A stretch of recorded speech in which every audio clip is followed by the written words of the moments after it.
Hello everyone, क्या आप लोगों को मेरी आवाज आ रही है? Hello everyone, am I audible to all of you? Hello everyone, क्या मेरी आवाज आ रही है आप लोगों को? ग्रेट। चलो, तो मेरा नाम प्रखर श्रीवास्तव है and I welcome you to exam originals, जहां पे हम मॉडर्न इंडियन हिस्ट्री कर रहे हैं। और आज हम स्टार्ट करने जा रहे हैं थर्ड लेक्चर, जहां पे हम ब्रिटिशर्स इंडिया में एंटर कर रहे हैं। एंटर तो पहले ही कर चुके थे। एंटर के बाद 1600 में ईस्ट इंडिया कंपनी और ये सब हुआ था, लेकिन 1707 में 1707 आज एक्चुअली मैं ज्यादा बोल नहीं पाऊंगा, मेरा गला थोड़ा सा खराब है। सो 1707 में औरंगजेब की डेथ के बाद 1707 में औरंगजेब की डेथ के बाद मुगल एम्पायर नीचे जाने लगा था और ब्रिटिश एम्पायर ऊपर आने लगा था। क्या रीजंस थे ये हमने कल देख लिया। रीजंस के चलते, कुछ रीजंस के चलते ब्रिटिशर्स, जो मुगल एम्पायर था वो वीक होने लगा, इंडिविजुअल एम्पायर्स बनने लगे। और ऐसा ही एक इंडिविजुअल एम्पायर था बंगाल। ब्रिटिशर्स ने बंगाल में कुछ गड़बड़ी देखी, यानी बंगाल का इंटरनल स्ट्रक्चर बहुत स्ट्रांग नहीं था, आपसी लड़ाइयां बहुत ज्यादा थी और ब्रिटिशर्स ने इन पे अटैक किया। क्यों? क्योंकि बंगाल जो था वो 60% ऑफ द ब्रिटिश एक्सपोर्ट्स के लिए जिम्मेदार था। मतलब आप ये समझ सकते हैं बहुत हल्की टर्म्स में, बहुत हल्के टर्म्स में आप ये समझ सकते हैं कि जो बंगाल था, बंगाल में बहुत सारी चीजें उगती थी और कहीं ना कहीं वो इकोनॉमिकली भी काफी अच्छा रीजन था। और बंगाल जो है वो इंग्लिश की राइवलरी या इंग्लिश के कॉम्पिटिटर फ्रेंच से दोस्ती करने लगा था। तो ब्रिटिशर्स को कहीं ना कहीं गड़बड़ लगी और इन्होंने इस पे अटैक किया।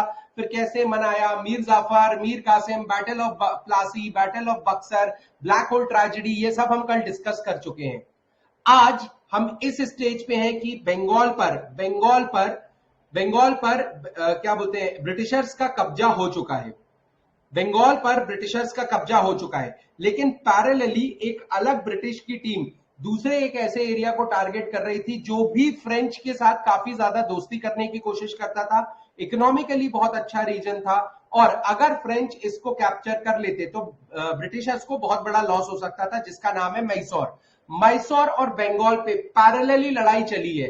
अलग अलग लोगों ने, रॉबर्ट क्लाइव, हेनरी मुनरो, इन लोगों ने कहां पर करी है, सॉरी, रॉबर्ट क्लाइव और एंडी मुनरो, इन्होंने कहा कि है वहां पर करी है बंगाल में। लेकिन सर आयर कूटे, ठीक है, ठीक है, लॉर्ड आप कर्नल बेली, ये सब लोग मैसूर में लड़ रहे थे। क्या यहां तक सबको सब चीज क्लियर है?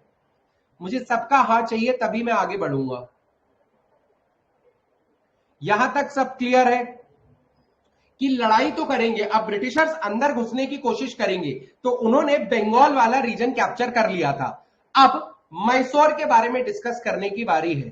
तो मैसूर में ऐसा क्या था, पहले आप बताइए, आप क्या इमेजिन करते मैसूर को, और मुझे सबका एक एक आंसर चाहिए कि मैसूर क्या होगा, ऐसा क्या था मैसूर में जो ब्रिटिश का उन मैसूर में बहुत हैवी इंटरेस्ट था।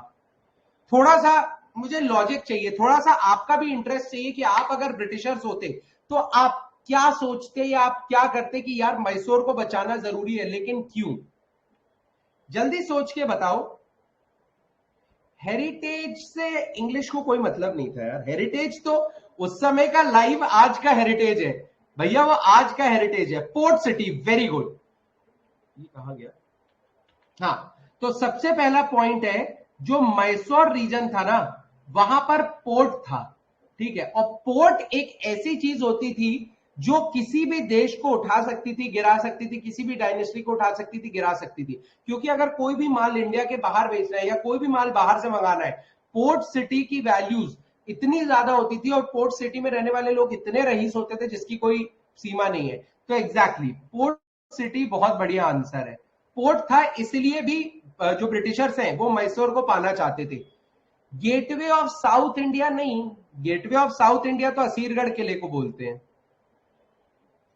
साउथ ही में तो है, और कितना साउथ जाओगे, मैसूर साउथ। ट्रेड करने के लिए पोर्ट, वेरी गुड। कल्चरल भी कोई रीजन नहीं था एक्चुअली, इकोनॉमिक। जो ब्रिटिशर्स थे ना, वो या तो एडमिनिस्ट्रेटिव देखते थे जैसे पोर्ट हो गया, या तो इकोनॉमिक देखते थे, इकोनॉमिक देखते थे। अब आपको पता चलेगा कार्डमम, कार्डमम मतलब क्या होती है? कार्डमम मतलब क्या होता है हिंदी में बताओ।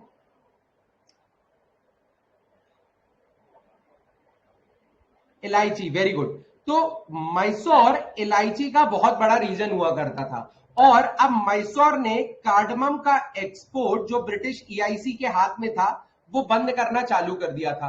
अब इकोनॉमिक लॉस को देखते हुए भी ब्रिटिशर्स थोड़े से खुन्नाए हुए थे मैसूर से। Is it clear?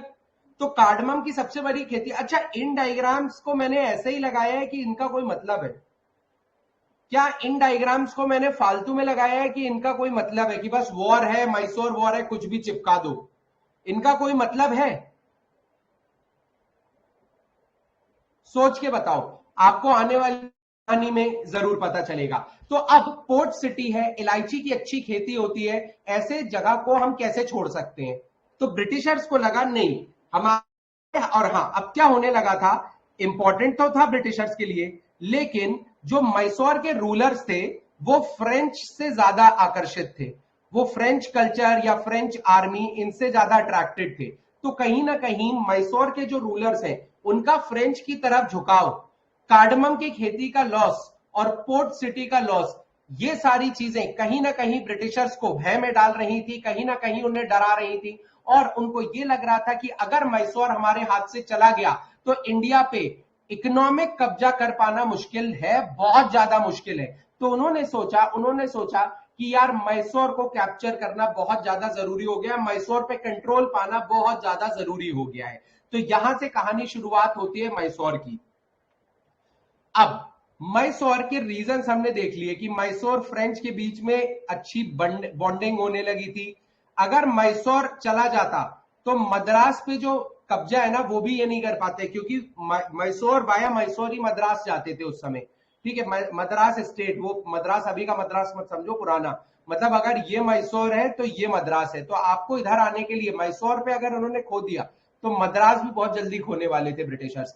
तीसरी चीज है कि कार्डमम की खेती जो है वो रिस्ट्रिक्ट होती जा रही थी, और ये कहीं ना कहीं डरा रहा था ब्रिटिशर्स को कि हमारा इकोनॉमिक लॉस होगा। कहानी चालू कहां से होती है? कहानी चालू होती है मैसूर की 1565 से, बैटल ऑफ तालीकोटा से। इससे ब्रिटिशर्स का कोई लेना देना नहीं है। बैटल ऑफ तालीकोटा में विजयनगर अंपायर को बुरी तरीके से अपनी सामने हार को, मतलब हार देखनी पड़ती है, और इसकी वजह से विजयनगर अंपायर जो कि कृष्णदेव राय, ठीक है, आप समझ, मतलब आपने पढ़ा होगा विजयनगर अंपायर कितना बड़ा डायनेस्टी था। तेनाली रमन भी तो कृष्णदेव राय के कोर्ट में थे, आपको पता है ना? विजयनगर अंपायर के एक रूलर थे कृष्णदेव राय, इनके ही कोर्ट में थे तेनाली रमन, तेनाली रामा, रामा है, रमन नहीं है, तेनाली रामा। तो अब विजयनगर बड़ा एम्पायर था, लेकिन 1565 के बैटल ऑफ तालीकोट के बाद कहीं ना कहीं विजयनगर एम्पायर टूटने लगा था। उन्हें उनका जो एक सेंट्रल पावर थी वो लूज होने लगी थी, और लोग अपने खुद के किंगडम बनाने लगे थे, और इन्हीं में से एक फिड्यूशरी निकले वुडियार्स। वुडियार्स ने जो विजयनगर एम्पायर का बड़ा एरिया था उसमें से एक छोटा एरिया अपने कब्जे में किया, जिसका नाम था मैसूर। अगर हम देखें तो ये ओरिजिनल फोटो है और ये अभी की फोटो है, आज भी वुडियार डायनेस्टी वहां पर रहती है। ठीक है, तो 1612 में वुडियार डायनेस्टी ने अपने आप को अलग किया और इंडिपेंडेंट रूलर्स बन गए मैसूर रीजन के। तो याद रखना कौन रूलर्स थे? वुडियार। अब वुडियार के अंदर वुडियार्स की एक आर्मी हुआ करती थी। उस आर्मी में एक घुड़सवार था, हॉर्समैन था, जिसका नाम था हैदर अली। ये वुडियार्स को भी नहीं पता था कि आने वाले समय में ये हैदर अली कुछ ऐसा करके दिखाएगा कि वुडियार्स को अपनी पावर से हाथ धोना पड़ेगा, और ये हैदर अली दुनिया के सबसे प्रसिद्ध राजाओं में गिना जाने लगेगा। सो दुनिया के सबसे पावरफुल रूलर्स में गिना जाने लगेगा। और क्यों? क्योंकि ये पढ़ा लिखा ना होने के बावजूद हैदर अली का जो एप्टीट्यूड था या एटीट्यूड था वो फिनोमिनल था। ना कि सिर्फ हैदर अली, बट हैदर अली का जो बेटा था टीपू सुल्तान, दोनों के अंदर कुछ ऐसी शक्तियां थी जो उस समय में ना फ्रेंच ना इंग्लिश, मतलब शक्तियां नहीं कहोगे आप, लेकिन दोनों का इंटेलेक्ट इतना तेज था कि ये जो उस समय के लोग थे उनसे काफी आगे थे। और इनफैक्ट ये जो फोटो लगाई है मैंने, ये इसी चीज का प्रतीक है, क्योंकि इंडिया में जो रॉकेट की टेक्नोलॉजी है ना, वो कोई साइंटिस्ट नहीं बट हैदर अली और टीपू सुल्तान लेके आए थे। और पहली बार वॉर्स में रॉकेट का यूज टीपू सुल्तान और हैदर अली ने करना चालू किया था, जो कि बहुत बड़ी बात है, बहुत बड़ी बात है इंडिया के लिए। एक दो लोग, एक सिंपल घुड़सवार कहां रॉकेट टेक्नोलॉजी पे काम करेगा? कभी आपको लगता है? आप सोच भी नहीं सकते होंगे। हैदर अली बाद में जाके और हैदर अली और टीपू सुल्तान के बारे में कुछ ऐसी चीजें हैं ना जो आपको उनकी इज्जत करने पे थोड़ा सा मजबूर करेंगी, क्योंकि ये डेमोक्रेसी को फॉलो करते थे, ये सब लोगों की इज्जत करते थे। टीपू सुल्तान ने हिंदू मंदिर तोड़े हैं, लेकिन सिरंगी मंदिर का निर्माण भी कराया है। वो उसने मुस्लिम्स को मतलब हिंदुओं को मारा है, लेकिन मोपला मुस्लिम्स के खिलाफ भी उसने पनिशमेंट दी है। तो ये लोग काफी डेमोक्रेसी को प्रमोट करते थे, टेक्नोलॉजी को और साइंस को बहुत बढ़ावा देते थे और अपडेट होने में ध्यान रखते थे। ये याद रखिएगा, आप कभी नहीं सुनेंगे कि हिस्ट्री में किसी ने साइंस का इतना बड़ा काम किया है। अब हैदर अली एक सिंपल सा घुड़सवार था वुडिया डायनेस्टी की आर्मी में। धीरे धीरे क्या होता था, जो मैसूर था ये ऊपर निजाम और लेफ्ट में मराठा से घिरा हुआ था। अब होता क्या था, मराठा और निजाम इस पे अटैक करते थे। अटैक करेंगे तो क्या होगा, अटैक करेंगे तो क्या होगा ये बताइए। अगर ये अटैक करेंगे तो क्या होगा, पैसे फंसाने पड़ेंगे मैसूर को, आर्मी लानी पड़ेगी, लोगों को पैसा पे करना पड़ेगा, फाइनेंशियल लॉस होगा, मॉरल लॉस होगा, पीस लॉस होगा, होगा कि नहीं होगा। इस चीज ने इस लगातार मराठा और निजाम क्या क्या अटैक ने, मराठा मतलब महाराष्ट्र, निजाम मतलब हैदराबाद, मराठा और निजाम के अटैक्स ने मैसूर को वीक बना दिया था। ठीक है, मैसूर को कमजोर बना दिया था फाइनेंशियली। और हैदर अली उस समय इतना स्मार्ट हो चुका था कि इसको लगा कि यही एक मौका है जब मैं मैसूर पे राज कर सकता हूं वुडियार डायनेस्टी को दबा के। वुडियार डायनेस्टी को हटाया नहीं था हैदर अली ने, बट हैदर अली वुडियार डायनेस्टी के ऊपर आके मिलिट्री कमांडर की तरह उसने मैसूर पे राज करना शुरू किया, उसने मैसूर पे राज करना चालू किया। ठीक है, और 1761 में मैसूर का पहला इंडिपेंडेंट राजा बना कौन, हैदर अली। एक सिंपल घुड़सवार जो कि आज मैसूर की गद्दी पे बैठ चुका था। ठीक है, 1612 में वुडियार डायनेस्टी ने टेक ओवर किया था और 150 साल रूल करने के बाद 1761 में ये सीट इन्होंने हैदर अली को हार दी। ठीक है, इसके बाद हैदर अली, जैसा मैंने आपको बताया कि ये हैदर अली टेक्नोलॉजी वाइज बहुत बढ़िया आदमी था। टीपू सुल्तान के बारे में बात करेंगे। इनको लगता था कि टेक्नोलॉजी जिसके साथ है हम उसके साथ रहेंगे। फ्रेंच टेक्नोलॉजी बहुत आगे थी, तो इन्होंने फ्रेंच से दो चीजों में हेल्प ली। एक तो आर्मी में कि आर्मी कैसी होनी चाहिए, और हैदर अली ने अपनी आर्मी की ट्रेनिंग फ्रेंच लाइंस पे डिस्कस करी। और नेवल मतलब शिप सिस्टम कैसे बनाया जाता है। और वुडियार डायनेस्टी ने कोई बहुत स्ट्रॉन्ग, ऑल्दो इनके पास पोर्ट था, लेकिन इनके पास वॉरशिप, ट्रेडिंग शिप्स बहुत ज्यादा नहीं थी। हैदर अली ने पूरा इंडिया का सिनेरियो बदल के रख दिया नेवल वॉरशिप्स पे काम करके। तो इन्होंने ऐसे जहाज बनाना चालू करे जो समुद्र में लड़ सकते थे। ठीक है, तो सबसे पहली बात, हैदर ने फ्रेंच की मदद ली और एक फैक्ट्री इन्होंने दिंडीगुल, जो कि आज की डेट में तमिलनाडु है, इसमें सेटअप करी। ठीक है, हैदर अली के इस बिहेवियर को देखते हुए सबसे ज्यादा किसको परेशान होना चाहिए, ब्रिटिशर्स को, क्योंकि ब्रिटिशर्स देख रहे हैं एक ऐसा रीजन जो उनके लिए इतना जरूरी है, और वहां का जो राजा है हैदर अली वो फ्रेंच के साथ मिला हुआ है। फ्रेंच के साथ वो रातों रात को बैठ रहा है और बढ़िया शिप बना रहा है, पोर्ट बना रहा है। आपको नहीं लगता कि भाई इंग्लिश की जलनी चाहिए, इंग्लिश को दिक्कत होगी कि नहीं होगी ये बताइए। अच्छा, ये दिंडीगुल किसके लिए फेमस है, अगर मैं बात करूं दिंडीगुल की अलग से, दिंडीगुल किस चीज के लिए फेमस है। अरे जीआई टैग मिला है भाई दिंडीगुल को, किसी चीज के लिए, किस चीज के लिए मिला हुआ है, जाली होगी नहीं।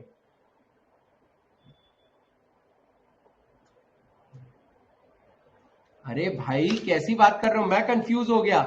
दिंडीगुल तो बहुत फेमस है। नहीं, चिली कहां से आ गया, दिंडीगुल तमिलनाडु में है, चिली तो नॉर्थ ईस्टर्न पार्ट की फेमस होती है।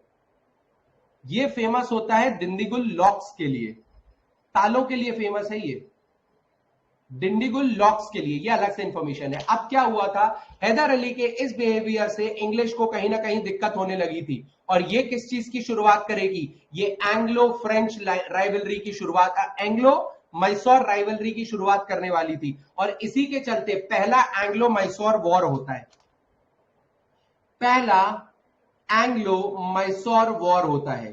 पहले एंग्लो मैसूर वॉर में इंग्लिश थोड़ा सा स्मार्ट बनते हैं, उनको अपने पैसे नहीं खर्च करने रहते हैं। तो इंग्लिश क्या सोचते हैं, काम करो मराठा को लो, निजाम को लो। वैसे भी ये मैसूर पे कब्जा पाना चाहते हैं, तो एक काम करेंगे, मराठा और निजाम को लेते हैं कब्जा करते हैं, मैसूर को हराते हैं।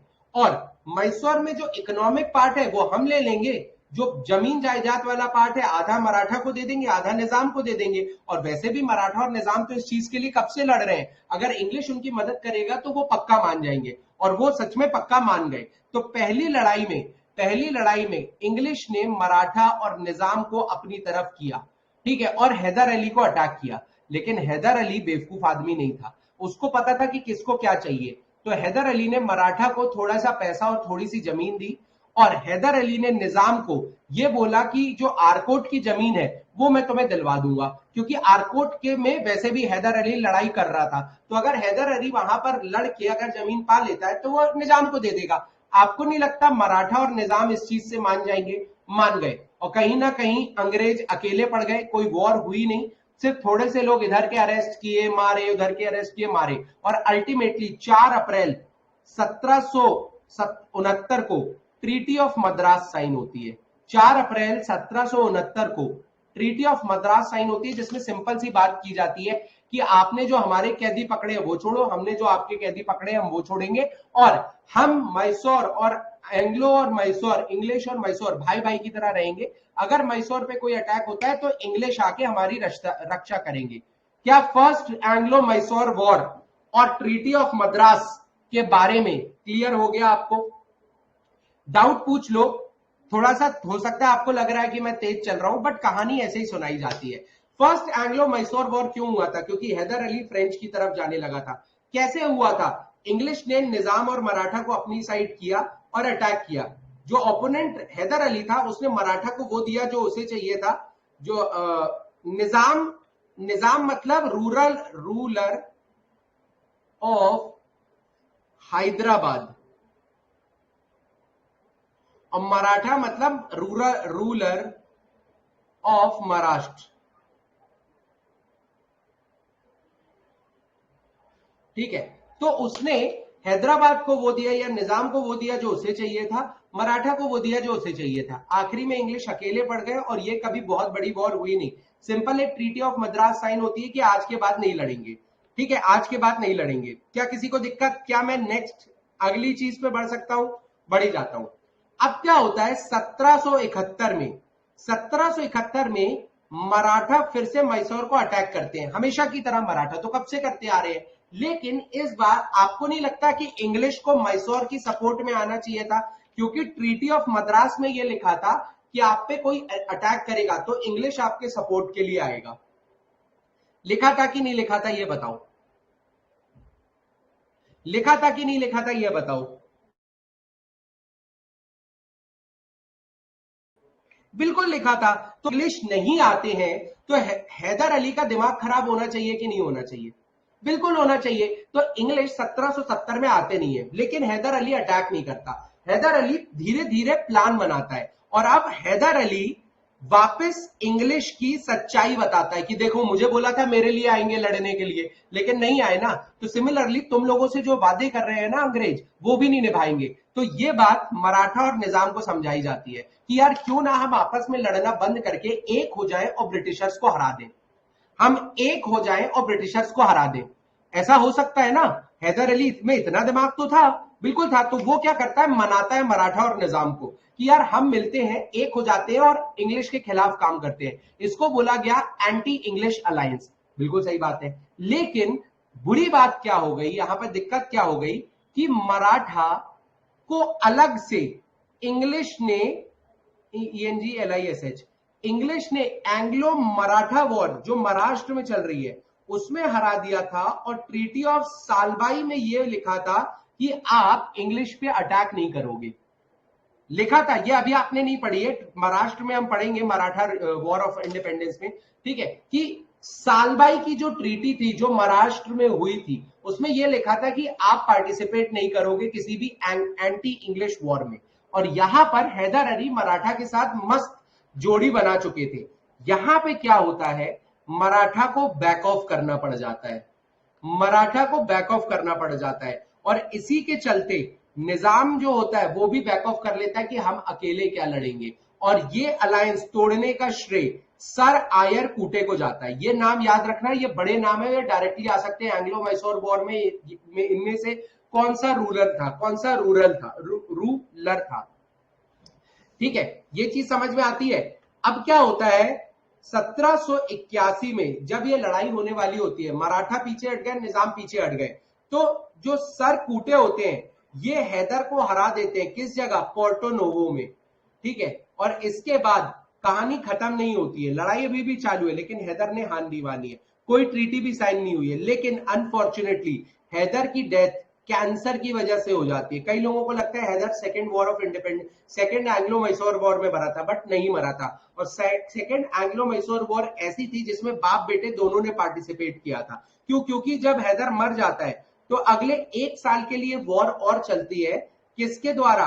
बेटे टीपू सुल्तान के द्वारा। लेकिन कोई कोई मतलब अच्छा निर्णय नहीं निकलता, और दोनों टीम्स यही चाहती हैं काम करो, ट्रीटी कर लेते हैं। तो 1784 में एक ट्रीटी ऑफ मैंगलोर होती है जो सेकंड एंग्लो मैसूर वॉर को खत्म करती है। इसमें भी जो कैप्चर्ड टेरिटरीज थी एक दूसरे की, वो वापस की जाती हैं, प्रिजनर्स को वापस किया जाता है और शांति को वापस स्थापित किया जाता है या एस्टैब्लिश किया जाता है। ठीक है, लेकिन अब टीपू सुल्तान का राइज होने लगा था और टीपू सुल्तान ऊपर आ गया था। टीपू सुल्तान को अपने बाप की हार का बदला लेना था और टीपू सुल्तान स्मार्ट भी था। तो टीपू सुल्तान कौन था, क्या था, वो जानने की कोशिश करते हैं। टीपू सुल्तान को टाइगर ऑफ मैसूर कहा जाता है। टीपू सुल्तान को टाइगर ऑफ मैसूर कहा जाता है। ठीक है, अपने पिताजी की तरह इसने भी आर्मी ट्रेनिंग्स और नेवल वॉरफेयर पे बहुत ज्यादा ध्यान दिया और इसी के चलते 1796 में इसने एक बोर्ड ऑफ एडमिरल्टी स्थापित किया था, जिसने ये बोला था कि हम 20 वॉरशिप्स बनाएंगे और कुछ कुछ और भी बनाएंगे, बट आप याद रखना 20 वॉरशिप्स बनाएंगे। तो बोर्ड ऑफ एडमिरल्टी। इसके साथ साथ टीपू सुल्तान एक बहुत जेनेरिक आदमी था। उसने क्या किया था, सेरिकल्चर की शुरुआत की थी। अब सेरिकल्चर क्या होता है ये बताओ, सेरिकल्चर क्या होता है ये बता दो चलो जल्दी से।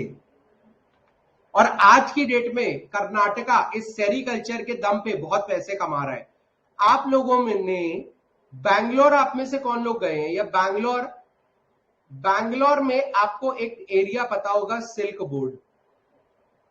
सिल्क बोर्ड ऐसा क्यों है कि silk board of India Karnataka और बैंगलोर में स्थित है? ऐसा क्यों है कि silk board of India Karnataka और बैंगलोर में स्थित है? क्योंकि सिल्क की फार्मिंग वहां बहुत अच्छी हो सकती थी, लेकिन इस फार्मिंग की शुरुआत किसने करी? आज की डेट का कर्नाटका का चेहरा कहीं ना कहीं टीपू सुल्तान ने बनाया है। तो सेरिकल्चर की शुरुआत मैसूर में टीपू सुल्तान ने की थी। और जैसा कि मैंने बताया, इंडिया में जो रॉकेट टेक्नोलॉजी का पायोनियर था वो भी टीपू सुल्तान था। हाँ, पिताजी हैदर अली ने भी थोड़े थोड़े काम किए थे, रॉकेट टेक्नोलॉजी पे काम किए हुए थे। उन्हीं काम का यूज करके प्रैक्टिकली टीपू सुल्तान ने बनाया था, थ्योरेटिकली हैदर अली ने काम किया था रॉकेट टेक्नोलॉजी पे। इसके अलावा टीपू सुल्तान डेमोक्रेसी का भी बहुत सपोर्ट करता था, इसीलिए उसने एक डेमोक्रेटिक जैकोबिन क्लब किया था। जैकोबिन क्लब में कोई ऊंचा, कोई नीचा, कोई हिंदू, कोई मुस्लिम नहीं है। जैकोबिन क्लब में फ्रेंच के साथ मिलकर उसने एस्टैब्लिश किया था, ये याद रखिएगा। और ये आई थिंक 1697 में किया था। ठीक है, जैकोबिन क्लब एस्टैब्लिश किया था। ये direct one by word question है प्रीलिम्स के। और कहीं ना कहीं ये चाहता था कि लोगों में डेमोक्रेसी बढ़े, तो इसीलिए ये खुद को भी सिटीजन टीपू के नाम से संबोधित करना पसंद करता था कि आप सब लोग भी मुझे सिटीजन टीपू बुलाओ, मैं भी जैकोबिन क्लब का हिस्सा हूं। ठीक है, मैं भी जैकोबिन क्लब का हिस्सा हूं। समझ में आया? और जैसा कि मैं बता चुका था कि इसने हिंदू टेंपल भी क्रश किए, मुस्लिम टेंपल भी क्रश किए। ठीक है, मुस्लिम्स को भी दबाया, हिंदुओं को भी दबाया है। इसने सही के खिलाफ कई बार आवाज उठाई है। ठीक है, तो टीपू सुल्तान डेमोक्रेटिकली काफी अच्छा इंसान था, जितना मुझे लगता है। डेमोक्रेटिकली टीपू सुल्तान काफी अच्छा इंसान था। क्या किसी को first Anglo war, second Anglo war और टीपू सुल्तान और हैदर अली में कोई दिक्कत है? क्या किसी को Tipu Sultan, Hyder Ali, first war, second war में दिक्कत है? मुझे सबका नो चाहिए।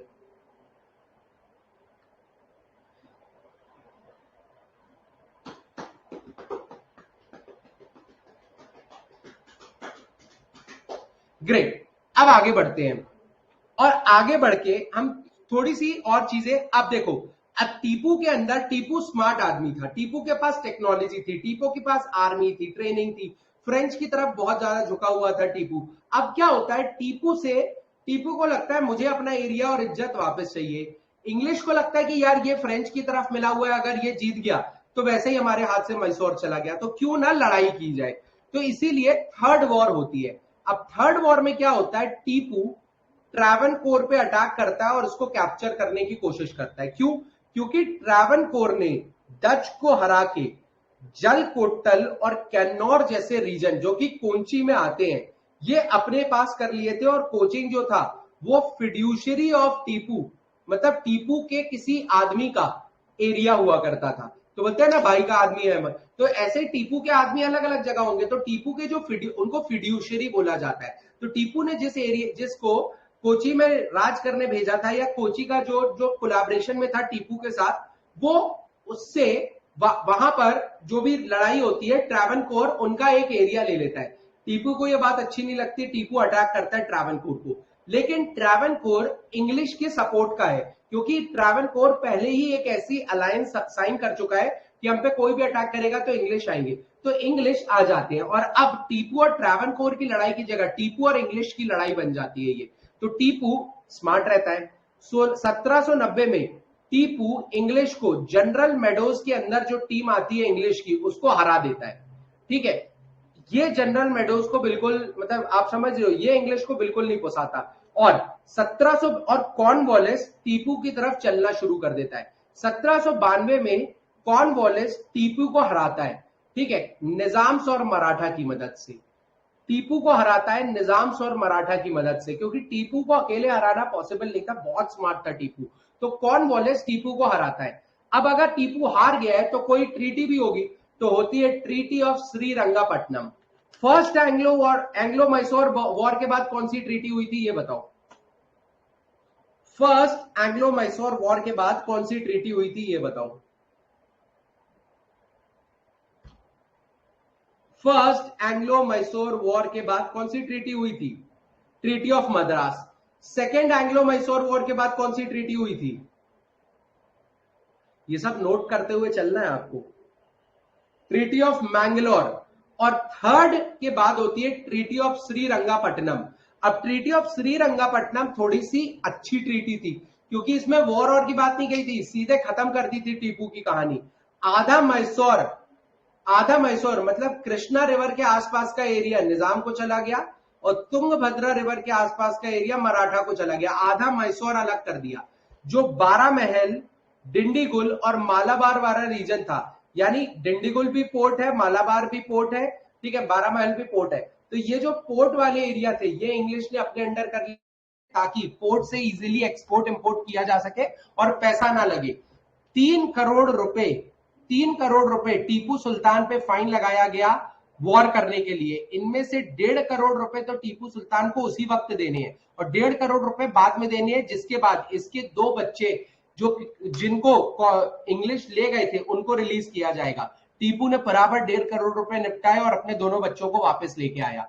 ठीक है, श्रीरंगापट्टनम में लड़ाई हुई, थर्ड एंग्लो वॉर श्रीरंगापट्टनम में हुआ है, जहां पर टीपू सुल्तान हार जाता है। टीपू सुल्तान हारने के बाद 3 करोड़ रुपए का फाइन देता है, आधी टेरिटरी चली जाती है, और जो मेन पोर्ट्स होते हैं वो भी चले जाते हैं। अब आती है फोर्थ एंग्लो मैसूर वॉर। अब आती है फोर्थ एंग्लो मैसूर वॉर। अब क्या होता है, फिर से टीपू अभी भी फ्रेंच के साथ लगा रहता है कि हमें बना लेंगे फ्रेंच और ये सब होगा। लॉर्ड विलेस्ली 1798 में आते हैं। 1798 में वाइसरॉय जो गवर्नर जनरल ऑफ इंडिया रहते हैं, वो कौन रहते हैं? लॉर्ड विलेस्ली। इनको टीपू का समझ में आ जाता है कि भाई ये फ्रेंच के साथ बहुत ज्यादा अटैच्ड है, ये फ्रेंच के साथ बहुत ज्यादा अटैच है, तो इसका खेल खत्म करना जरूरी है। ठीक है, टीपू को लगातार 2 आर्मी भेज के हराया जाता है। पहली आर्मी रहती है जनरल स्टुअर्ट के अंदर, और दूसरी आर्मी रहती है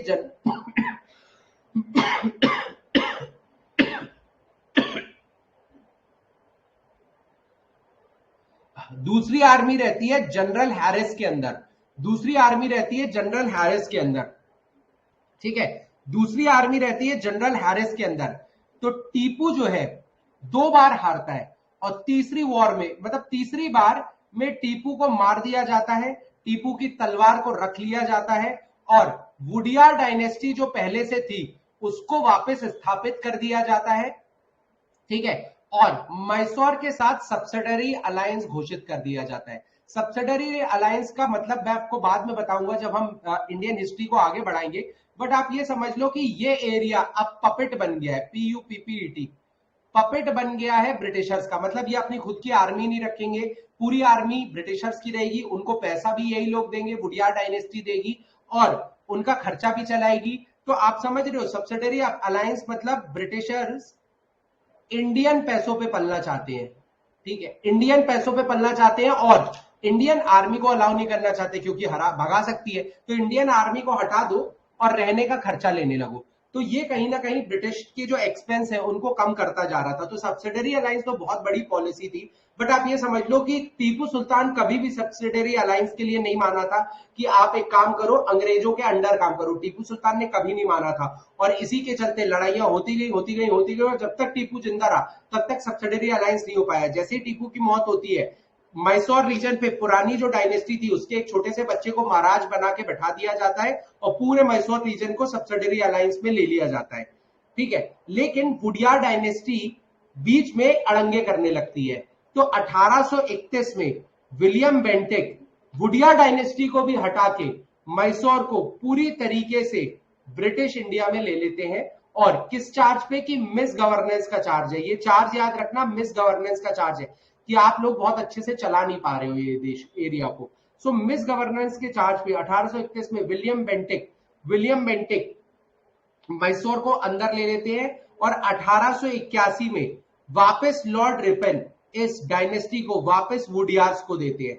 वापस वुडियार डायनेस्टी को बुला के बैठाया जाता है, ठीक है। लेकिन वुडियार डायनेस्टी के बैठे रहने से कोई मतलब नहीं रहता है। वुडियार डायनेस्टी सब्सिडरी अलायंस के तहत रहती है और अब पूरा मैसूर रीजन जो है वो अंग्रेजों के कब्जे में आ चुका होता है। क्या ये पूरी कहानी आपको अच्छे से समझ में आई? क्या ये पूरी कहानी आपको अच्छे से समझ में आई? मैसूर की पूरी लड़ाई, चारों एंग्लो मैसूर वॉर, हैदर अली कौन था, टीपू सुल्तान कौन था, कौन कौन हारा था? आई डोंट थिंक कि कोई बहुत बर्डन हुआ है आपके ऊपर, कोई बर्डन तो नहीं हुआ है। रिसाला सिस्टम के ऊपर मैं बता दूंगा, टेक्नोलॉजी के ऊपर बता दूंगा, दो ही पॉइंट। यहां तक किसी को कोई डाउट हो तो पूछ लो, क्योंकि मेरी तरफ से तो एंग्लो मैसूर वॉर, मैसूर का पूरा जो पन्ना है वो हो चुका है। मेरी तरफ से कोई बहुत ज्यादा मैसूर नहीं बचा है। बताइए, किसी को कोई डाउट? अबे डाउट ही नहीं आते क्या यार तुम लोगों को? ऐसा कैसे हो सकता है? कुछ तो पूछो सर, क्या हुआ था, कैसे किया था। मुझे भी लगता है बुरा हुआ टीपू के साथ, लेकिन आज की डेट में टीपू सुल्तान को तो हटाया जा रहा है। जो मतलब जो कर्नाटका और मैसूर है ना, वो टीपू से अलग किया जा रहा है। और जबकि टीपू सुल्तान, मतलब देखो, टीपू सुल्तान अच्छा था बुरा था, but he was a good warrior, ठीक है। आप टीपू सुल्तान की तलवार या टीपू सुल्तान के बारे में ना हमेशा आप जानोगे, ऐसा नहीं है कि बहुत सीधा इंसान था। टीपू सुल्तान ने गलत भी बहुत किया है, बट उसने मतलब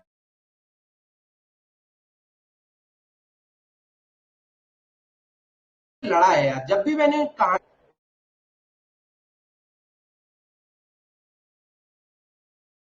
और इतना आसान होता है, एक लिख लो, एक ट्री ऑफ लिबर्टी भी लगाई थी टीपू सुल्तान ने, ट्री ऑफ लिबर्टी भी लगाई थी, एक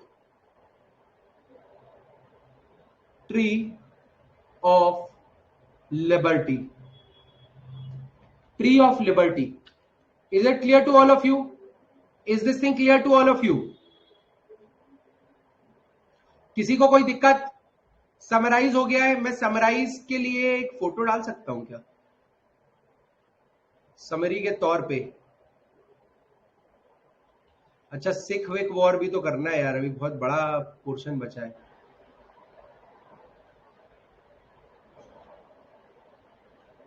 अरे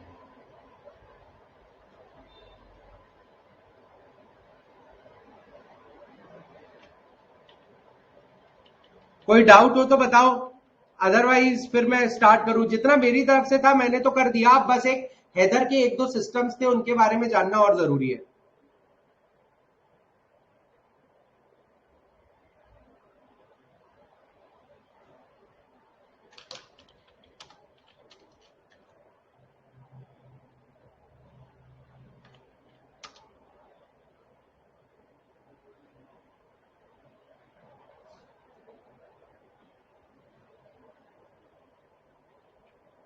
क्या बोल रहे हैं आप? टीपू ने लगाई थी ये जो ट्री ऑफ लिबर्टी है ना, कि लिबर्टी का हक सबको है, जो जैकोबिन क्लब था ना उसके अंदर लगाई गई थी ये ट्री ऑफ लिबर्टी, या लिबर्टी ट्री भी बोलते हैं इसको। ठीक है, इतना हो गया, क्या मैं आगे बढ़ सकता हूं? तो अब थोड़ा सा रिस्ला सिस्टम के बारे में बात कर लेते हैं। जैसे जागीरदारी या मनसबदारी सिस्टम होता था,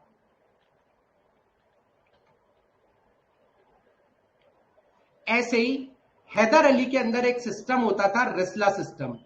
ठीक है, जो कि आर्मी मैनेजमेंट के लिए यूज होता था, आर्मी मैनेजमेंट के लिए जो कि यूज होता था।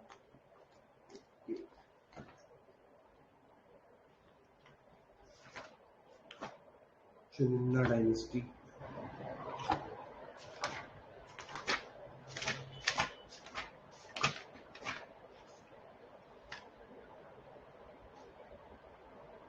मैसूर के बाद हैदराबाद भी तो करना है। हाँ, तो अब क्या होते थे, हैदर अली ने अपनी पूरी आर्मी को अलग अलग मिलिट्री कमांडर्स में बांट के रखा था, जो सोल्जर्स और हॉर्समैन दोनों के ऊपर होते थे, हॉर्समैन दोनों के ऊपर होते थे। ठीक है, ये number of soldier, horseman, revenue collection, ठीक है, ये सब मिलिट्री कमांडर मैनेज करते थे। अब आप एक सिस्टम देखो, रेवेन्यू कलेक्शन जो है, रेवेन्यू कलेक्शन लिखो। ठीक है, अब देखो रेवेन्यू कलेक्शन के लिए जो ऑफिशियल्स होते थे ना, वो इनमें से किसी डिपार्टमेंट के नहीं होते थे, क्योंकि अगर मान लीजिए मैं मिलिट्री में हूं तो मैं कहीं ना कहीं अपनी रेवेन्यू वाली पावर का गलत यूज कर सकता हूं। तो रेवेन्यू कलेक्शन के लिए जो ऑफिसर्स होते थे वो अलग से अपॉइंट किए जाते थे। अब आप देखो रेवेन्यू कलेक्ट करने वाले लोग अलग हैं। हाँ, मेरे लैपटॉप का चार्ज है, देखो यार यहाँ ये बैग रखा है, उठाना है यार।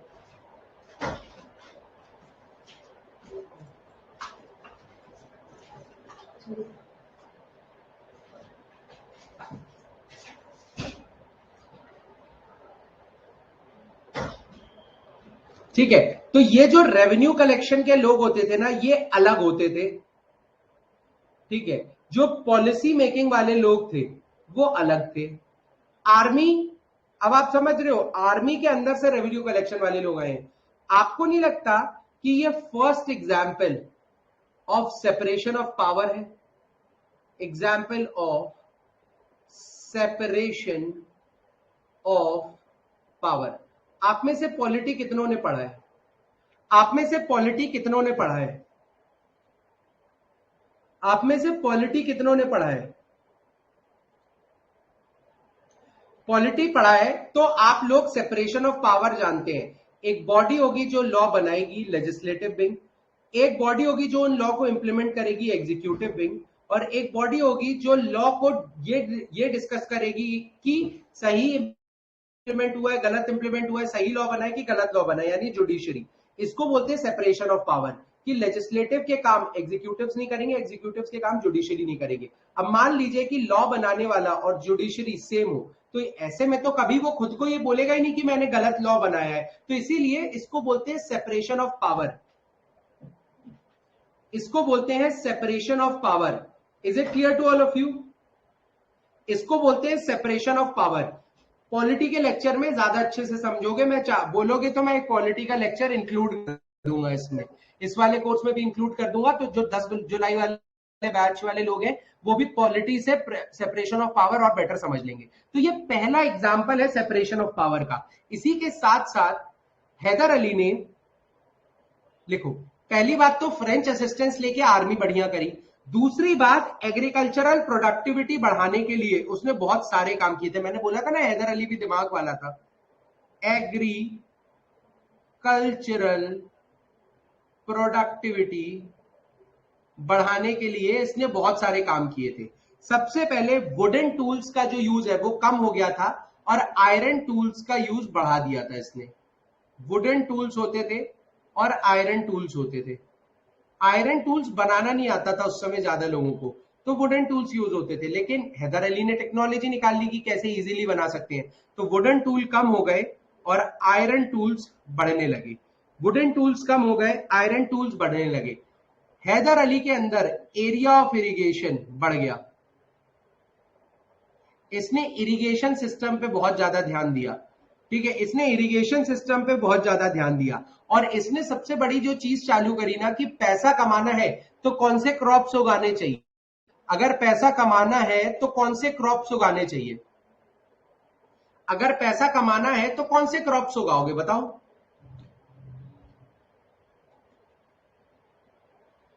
Cash crops.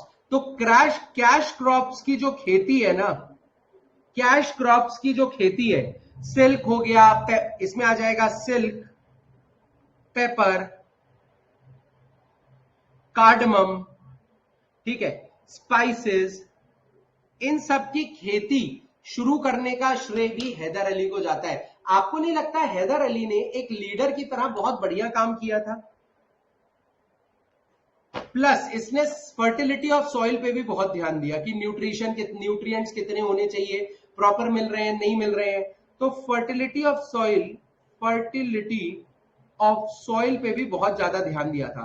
तो आपको नहीं लगता Haider Ali as a leader बहुत अच्छा था किसी एरिया के लिए?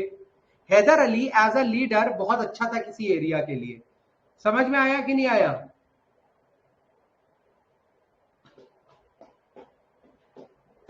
चलो, तो ये चीज हैदर अली का रिसला सिस्टम आपको समझ में आ गया।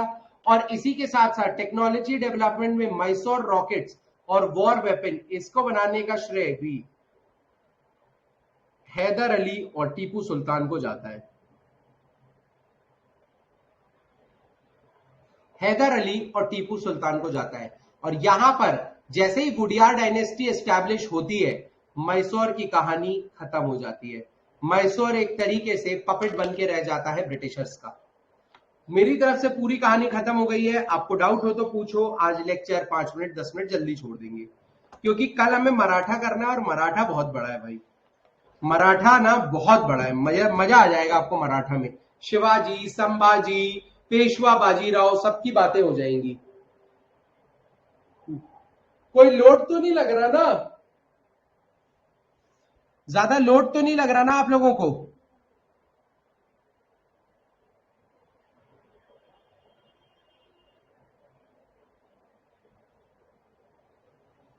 हाँ, निजामत, निजामत मतलब आर्मी से रिलेटेड, पुलिस से रिलेटेड। निजामत राइट्स मतलब कि हमें राइट चाहिए पुलिस को कंट्रोल करने के। फौजदारी राइट भी वही है कि हमें फौज को या पुलिस को कंट्रोल करने के राइट्स चाहिए। हाँ हाँ, पूछो ना वर्षा। प्रीवियस लेक्चर 1 का डाउट है, बिल्कुल पूछो, उसी के लिए तो बैठा हूं मैं, कोई दिक्कत ही नहीं है। बिल्कुल बोला था।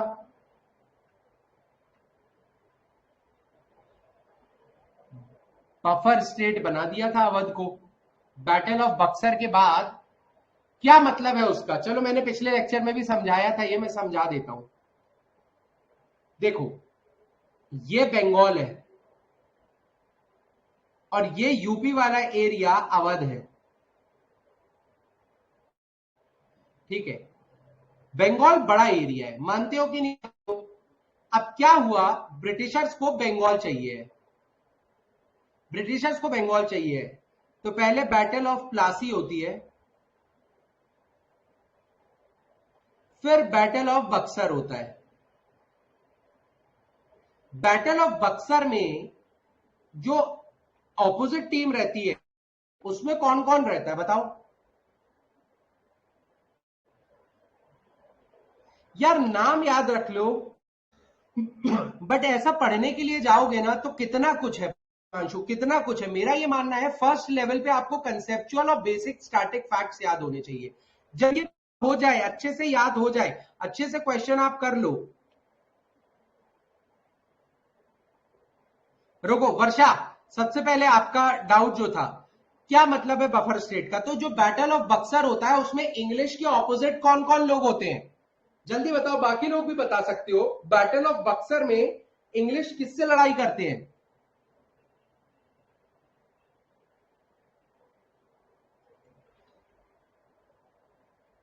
शुजाउद्दौला, शाह आलम, और मीर कासिम। शुजाउद्दौला अवध का मास्टर होता है। शाह आलम उस समय का मुगल एम्परर होता है। बैटल ऑफ बक्सर हारने के बाद जो ये मान लिया जाता है कि मुगल एम्परर अब खत्म है, क्योंकि एक नई एंटिटी ने इतने बड़े या इतने पुराने मुगल एम्परर को हरा दिया। लेकिन अवध भी तो हारा है, अवध भी हारा है, तो अवध भी कैप्चर कर लेना चाहिए कि नहीं कर लेना चाहिए। लेकिन ब्रिटिशर स्मार्ट थे। ब्रिटिशर्स को यह लगता था कि यार इतना बड़ा एरिया हम मैनेज ही नहीं कर पाएंगे, बंगाल अपने आप में इतना बड़ा है, अवध को कैसे मैनेज करेंगे। लेकिन अवध हार भी गया था और शुजाउद्दौला को चाहिए था कि यार मेरी पावर ना जाए। तो ब्रिटिशर्स एक विन विन सिचुएशन खेलते हैं कि यार शुजाउद्दौला आपको थोड़ी सी टेरिटरी जो है वो शाह आलम को देनी पड़ेगी। ये बोलता है हाँ दे देंगे कोई दिक्कत नहीं है, और आपको बंगाल को प्रोटेक्ट करना पड़ेगा, हम आपके कामों में इंटरफियर नहीं करेंगे। तो शुजाउद्दौला तो भाई खुश हो जाता है कि वाह हम सब कर लेंगे, मेरी आर्मी बंगाल तक किसी को पहुंचने नहीं देगी। इसी तरीके से जो अवध हो जाता है वो प्रोटेक्टर बन जाता है बंगाल का, क्योंकि किसी को बंगाल आना है तो बहुत हाई प्रोबेबिलिटी है कि वो अवध होके ही आएगा, क्योंकि जो नॉर्थ से लोग आते थे ना, चाहे नेपोलियन हो, अलेक्जेंडर हो, चेंगेज खान हो, वो सब इसी पाथ को फॉलो करते थे। तो अवध एक ऐसा रीजन था जो बड़ा इतना था कि अगर उसको मैनेज करने जाते तो कहीं ना कहीं शुजाउद्दौला वापस आता, ठीक है, प्लस इतना बड़ा है मैनेज करने में कि दम निकल जाती। तो एक काम करो, उनको पैसा तो चाहिए नहीं है, तो उन्होंने बोला तुम्हारा एरिया है, तुम रखो जैसे रखते थे, बस हमारे लिए तुम्हें ये करना है कि तुम्हारी आर्मी लगी होंगी, और अगर कोई आता है बाहर से तो उन बाहर फॉरेनर्स को आपको रोकना है। अटैक कुछ होता है तो पहले आपके थ्रू आएगा, इसीलिए अवध लॉस नहीं हुआ था, अवध सिर्फ बफर स्टेट बनाया गया था। क्या बफर स्टेट की डेफिनेशन क्लियर हो गई वर्षा आपको? बफर स्टेट की डेफिनेशन क्लियर हो गई आपको? और पूछिए।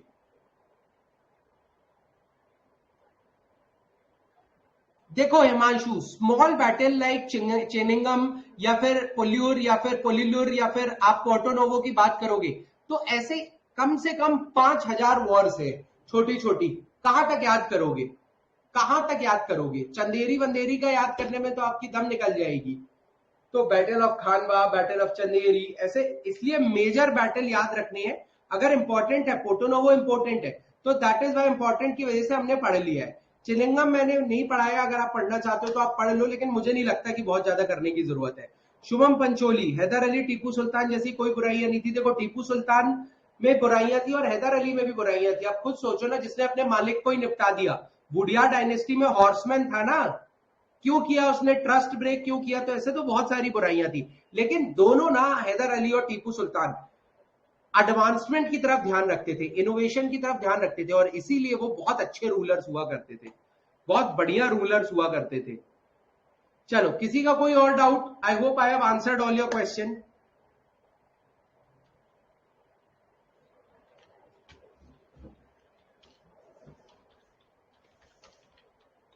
चलो, किसी का कोई और डाउट? क्या है आपका डाउट? बैटल ऑफ प्लासी के समय कौन था? आलमगीर 2 था। एक सेकेंड फोन में।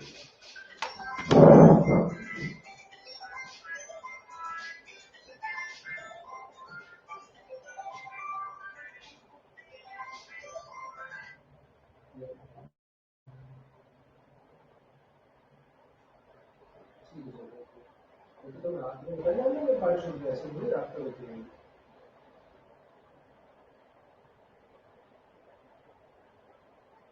हाँ सही बात है। हेलो, आप भाई देखो नीचे, भाई को क्लास चल रही है।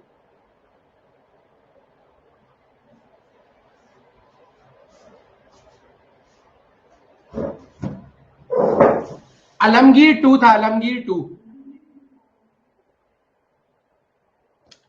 ठीक है। 1757 के समय जब बैटल ऑफ प्लासी हुआ था तब आलमगीर 2 था, लेकिन ये इतना इंपॉर्टेंट नहीं है क्योंकि आलमगीर का पार्टिसिपेशन नहीं था ना। लेकिन शाह आलम का, लेकिन याद होना चाहिए 1757 के समय कौन था, ये भी पता होना चाहिए। चलिए, तो आज का लेक्चर खत्म होता है। Thank you guys for watching the video. 8 बजे मिलते हैं करंट अफेयर्स के साथ। आपको भी बहुत बहुत थैंक यू। आपको सभी को गुरु पूर्णिमा की बहुत बहुत शुभकामनाएं भाई।